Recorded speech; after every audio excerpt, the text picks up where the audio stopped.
For my family crisis report, I chose to focus on chronic illness, but then to more specifically focus on families with developmentally disabled students and students with Fragile X syndrome. So, our textbook by Grant and Ray explains that there are 10 to 20 million children in our country that have some form of chronic disability or illness. And a chronic health problem is one that lasts for at least 3 months and can last a lifetime. These problems have an impact on a child's academic performance, and they need a strong coordination with the family. So I thought that would relate well to this project and also with some of my own interests and research that I've done in the past. So, one of the most difficult things that I think we'll encounter as educators, I guess I'm not 100% sure, but since I'm not a teacher yet, but it has to be that students with developmental disabilities, which I mean, they can range from ADHD to autism to Fragile X or even Down syndrome. To just define what Fragile X is, it's the most common genetic cause of developmental disability, and it's caused by a mutation on the X chromosome. And just some statistics there about how it affects men and women fairly equally. And some children can have mild to extreme intellectual disabilities, but it often displays itself as characteristics in their behavior and speech. And they also have increased risks of co-occurring behavior, so they can have Fragile X as well as autism or emotional disorders or ADHD and anxiety all co-occurring together, which can be even more difficult for them, the student, and their families. So for my reports my written reports, I found kind of 5 key areas that I wanted to focus in on. Obviously, there's many more things that we could, but just for the purposes of the report, I kind of wanted to narrow my focus just to be more concise. So, as far as ways that we can support the student and their families, we'll start with parental support programs, then we'll talk about speech therapies, social skills education, and then scheduling and visual cues for the student, and then connecting the family to outside resources. So I think one of the most important things for a family that has a child with chronic illness and more specifically a developmentally disabled child is to get them plugged in with some kind of parental support program. And these not only help the child, but they especially help the family to just not feel alone and to just be isolated, thinking that they're the only ones struggling with this, but to connect them with other families in their own community and maybe even further out, but just to have a network of people to lean on and ask advice or, just vent or anything. The next thing that is huge for these families is speech therapies. And I learned a lot more about how important this is by through the third part of our, or I guess it was the second part of our project, where I interviewed actually a colleague and student that I've had classes with, Peyton. She works for the IU13 and is in an early intervention class that has different developmentally disabled students as well as Fragile X students.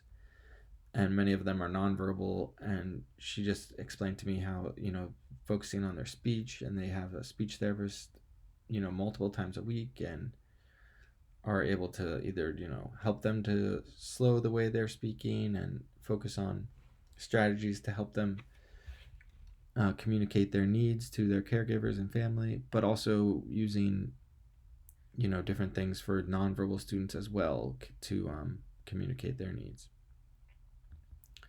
The fourth thing that's huge for Fragile X students too is just social skills education.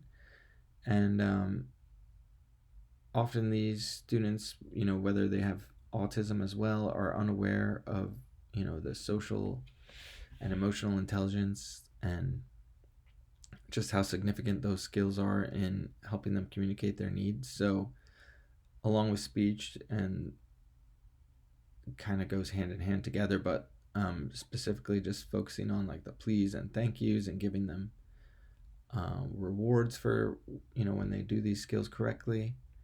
And it can be huge for the classroom, but it can also be huge for the family to not feel so much stress by having so many unmet needs for their child. And then another thing that is also huge is just children with FXS also have trouble transitioning from tasks, or just if things get out of whack with their routine. So really trying to work on their home life to have a predictable routine, as well as in the classroom. Peyton explained this to me, that in her intervention program they have a lot of visual cues to show what's coming up next and teach them what the activities that are going to be coming up next. But they kind of go hand in hand, the visual cues and scheduling. So saying, hey, after lunch we're going to have recess, and showing a picture board of those different activities and the order that they're going to happen. So communicating this to the family, and the family can put in similar practices at home to just reduce the friction in the home life.